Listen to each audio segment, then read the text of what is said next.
innal hamdalillah nahmaduhu wa nasta'inuhu wa nastaghfiruh wa na'udzu billahi min syururi anfusina wa min sayyiati a'malina may yahdihillahu fala mudhillalah wa may yudlilhu fala hadiyalah wa asyhadu an la ilaha illallah wa asyhadu anna Muhammadan abduhu wa rasuluh. Allahumma la ilma lana illa ma 'allamtana wa 'allimna ma yanfa'una warzuqna uluman tanfa'una fid dini wad dunya wal akhirah. Amma ba'du. Assalamualaikum warahmatullahi wabarakatuh.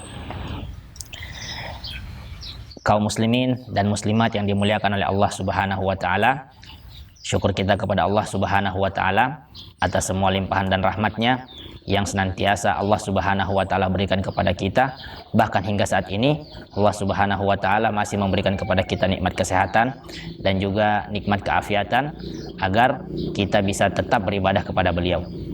Selanjutnya salawat dan juga salam tak lupa selalu kita aturkan kepada baginda besar Muhammad sallallahu alaihi wasallam beserta para sahabatnya, para keluarganya dan beserta para pengikut setia beliau hingga hari kiamat nanti. Kaum muslimin dan muslimat yang dimuliakan oleh Allah Subhanahu wa taala, pada kesempatan kali ini kita insyaallah akan sama-sama belajar, kita insyaallah akan sama-sama membahas mengenai hal-hal ataupun permasalahan-permasalahan seputar bab yaitu zakat fitrah. Baik, kaum muslimin dan muslimat yang dimuliakan oleh Allah Subhanahu wa taala. Apa pengertian dari zakat fitrah itu sendiri? Zakat fitrah ialah sebuah zakat yang wajib dikeluarkan bagi setiap kaum muslimin dan muslimat, entah itu orang merdeka, hamba sahaya, laki-laki, perempuan, anak kecil ataupun orang dewasa, di waktu sebelum mereka melaksanakan ibadah salat Idul Fitri di pagi hari. Sebagaimana hadis yang diriwayatkan oleh Abdullah ibn Umar radhiyallahu taala anhuma, bahwasanya beliau berkata, Rasulullah sallallahu alaihi wasallam mewajibkan kepada kami, au kama qala farada Rasulullah sallallahu alaihi wasallam zakatal fitri sa'an min tamrin au sa'an min sya'irin. Rasulullah sallallahu alaihi wasallam, kata Ibnu Umar, mewajibkan kepada kami untuk membayar zakat fitrah itu sebanyak 1 sok dari kurma atau 1 sok dari gandum, alal abdi wal hurri wal dzakari wal untha wasaghiri wal kabir, yaitu kepada baik itu bagi orang yang merdeka, baik itu bagi hamba sahaya, baik bagi laki-laki ataupun baik bagi perempuan, bahkan baik itu bagi orang dewasa ataupun baik itu bagi anak-anak kecil. Dan dalam sebuah riwayat yang lain dari sahabat Abu Sa'id Al-Khudri, bahwasanya Rasulullah Shallallahu alaihi wasallam menambahkan tentang yang namanya kewajiban membayar zakat fitrah itu, yaitu bisa juga dengan so'an min to'amin au so'an min aqitin, yaitu 1 sok dari makanan, yaitu makanan pokok, atau 1 sok dari namanya susu yang sudah dikeringkan. Kaum muslimin dan muslimat yang dimuliakan oleh Allah Subhanahu wa taala. Selanjutnya, apa hukum dari zakat fitrah itu sendiri? Setelah sebelumnya kita sama-sama mengetahui tentang kewajiban untuk melaksanakan zakat fitrah, maka kita akan sedikit mengupas tentang permasalahan hukum dari zakat fitrah itu sendiri. Allah Subhanahu wa taala dalam Al-Qur'an sering sekali itu menyebutkan kata-kata sholat dan juga kata-kata zakat, yaitu dirikanlah sholat serta bayarlah zakat, dirikanlah sholat serta bayarlah zakat. Bahkan kurang lebih ada sampai 82 kali penyebutan antara sholat yang dibarengi dengan zakat. Wa aqimus sholata wa atuz zakah. Maka dari itu ditambah lagi dengan salah satu firman Allah dalam surah At-Taubah, khudh min amwalihim shadaqatan tutahhiruhum wa tuzakkihim biha, dan ambillah harta-harta dari kaum muslimin itu sebagai sedekah untuk mensucikan dirinya dari dosa-dosanya serta mensucikan hartanya itu sendiri. Bisa kita simpulkan bahwasanya hukum dari zakat fitrah itu ialah wajib. Wajib dibayarkan bagi siapa? Bagi yang memiliki kemampuan makanan pada malam sebelum Idul Fitri dan ketika besok harinya di saat Idul Fitri. Maka bagi setiap kaum muslimin ataupun muslimat yang memiliki kemampuan ini atau masuk ke dalam persyaratan ini, yaitu memiliki kemampuan cukup bahan pokok makanannya di rumah untuk dirinya dan keluarganya di malam sebelum Idul Fitri dan juga di saat besok akan masuk Idul Fitri, maka wajib baginya untuk membayar zakat fitrah. Nah, bagaimana dengan yang tidak mampu? Maka tidak wajib bagi mereka untuk membayar zakat fitrah. Kaum muslimin dan muslimat yang dimuliakan oleh Allah Subhanahu wa taala. Kemudian apa hikmahnya dari Allah Subhanahu wa taala memerintahkan kita untuk menunaikan zakat ini? Dalam sebuah hadis yang diriwayatkan oleh Imam Abu Daud rahimahullah dari sahabat Ibnu Abbas radhiyallahu taala anhuma, bahwasanya Rasulullah shallallahu alaihi wasallam menyebutkan di antara hikmah-hikmah ataupun keutamaan kenapa seorang muslim diwajibkan membayar zakat fitrah ialah salah satunya sebagai penggugur atau sebagai penghapus, media penghapus dosa-dosa yang dilakukannya selama ketika berpuasa. Agar apa? Agar puasanya itu menjadi pahala yang sempurna di hadapan Allah Subhanahu wa taala. Tetapi yang perlu kita ketahui bahwasanya dosa-dosa di sini ialah dosa-dosa kecil. Seperti contohnya ketika dia berpuasa pernah berbicara hal-hal yang tidak baik, pernah melihat hal-hal yang tidak baik, dan pernah melakukan perbuatan-perbuatan yang tidak baik, maka itu salah satu media pembersihnya ialah melalui zakat fitrah di hari-hari terakhir di waktu bulan Ramadan. Sebagaimana juga tadi yang kita sebutkan tentang ayat dalam surah At-Taubah, Allah berkata, "Khudh min amwalihim shadaqatan tutahhiruhum wa tuzakkihim biha." Bahwasanya zakat itu, sedekah itu ialah media untuk membersihkan diri kita serta membersihkan harta kita di hadapan Allah Subhanahu wa taala. Jamaah kaum muslimin yang dimuliakan oleh Allah Subhanahu wa taala. Kita telah mengetahui bahwasanya zakat fitrah itu ialah boleh dibayarkan sesuai dengan yang namanya makanan pokok pada suatu wilayah. Dan kita ketahui bahwasanya makanan pokok di Indonesia ini ialah beras. Maka dari itu, bolehlah bagi kita untuk membayarkan zakat fitrah itu dengan menggunakan beras.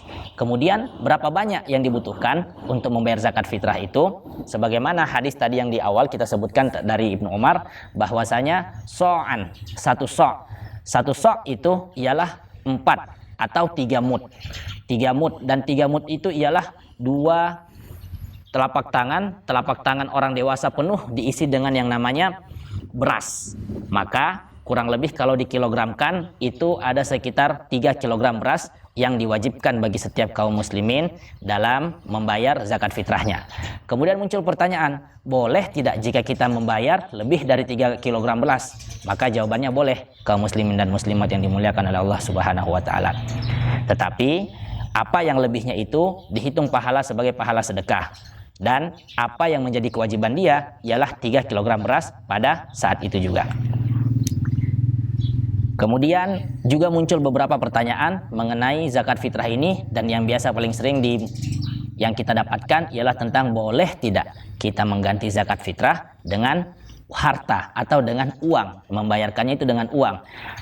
Dalam hal ini kaum muslimin dan muslimat yang dimuliakan oleh Allah Subhanahu wa taala, ijma ulama sepakat bahwasanya tidak dibolehkan untuk mengganti zakat fitrah, yaitu kewajiban membayar makanan pokok dengan dibayarkan dengan uang. Mengapa demikian? Karena berkata Imam Nawawi bahwasanya Imam Ahmad dan juga Imam Syafi'i menekankan tidak dibolehkan hal ini. Salah satu yang menjadi landasan mereka radhiyallahu taala anhum bahwasanya di zaman Rasulullah dan juga di zaman para sahabat, di mana zakat itu awal-awal menjadi sebuah kewajiban, di awal-awal diturunkannya zakat, mereka sudah mengenal yang namanya mata uang. Tetapi Rasulullah Shallallahu Alaihi Wasallam tetap mewajibkan mereka untuk membayarkan zakatnya menggunakan makanan pokok, tidak menggunakan mata uang. Maka dari itu, untuk bagi setiap yang melaksanakan zakat fitrahnya tidak dengan menggunakan makanan pokok, maka itu dianggap tidak sah oleh sebagian ulama. Kaum muslimin dan muslimat yang dimuliakan oleh Allah Subhanahu wa taala. Selanjutnya ialah kapan waktu pembayaran zakat fitrah itu sendiri. Waktu pembayaran zakat fitrah yang paling afdal ialah dilaksanakan atau disampaikan yaitu di saat seseorang akan pergi di pagi hari sebelum melaksanakan ibadah sholat Idul Fitri. Ini adalah waktu paling afdal. Sebagaimana hadis yang diriwayatkan oleh Umar ibn Khattab radhiyallahu taala anhu bahwasanya waktu yang paling baik untuk menunaikan zakat fitrah ialah di waktu pagi hari sebelum melaksanakan ibadah sholat Idul Fitri. Tetapi bagaimana jika kita ingin membayarkannya sepekan sebelum Lebaran atau beberapa hari sebelum Lebaran, apakah dibolehkan? Jawabannya ialah boleh. Dan jika kita pun menitipnya kepada bagian lembaga-lembaga amil zakat, lembaga-lembaga yang sudah dipercayakan dan amanah melaksanakan itu untuk menunaikan zakatnya, maka juga itu dikatakan boleh oleh mayoritas ulama kaum muslimin. Kaum muslimin yang dimuliakan oleh Allah Subhanahu wa taala. Kemudian ada lagi beberapa permasalahan. Bagaimana jika ada seseorang yang tidak bisa mengeluarkan zakat dikarenakan ada alasan syar'i di waktu wajibnya mengeluarkan zakat? Apakah putus atau gugur baginya kewajiban membayar zakat? Hal ini pernah disinggung oleh Syekh Ibnu Utsaimin rahimahullahu taala, bahwasanya bagi setiap orang yang memiliki uzur atau alasan untuk tidak bisa mengeluarkan zakat pada waktu yang diwajibkan membayar zakat padahal dia mampu, maka kewajibannya itu tidak gugur sama sekali dalam membayar zakat. Dibolehkan baginya untuk membayar zakat setelahnya, baik itu kapanpun yang dia mampu. Kemudian kaum muslimin dan muslimat yang dimuliakan oleh Allah Subhanahu wa taala, hal yang terakhir yang perlu kita ketahui mengenai masalah ini ialah untuk siapa zakat ini diberikan.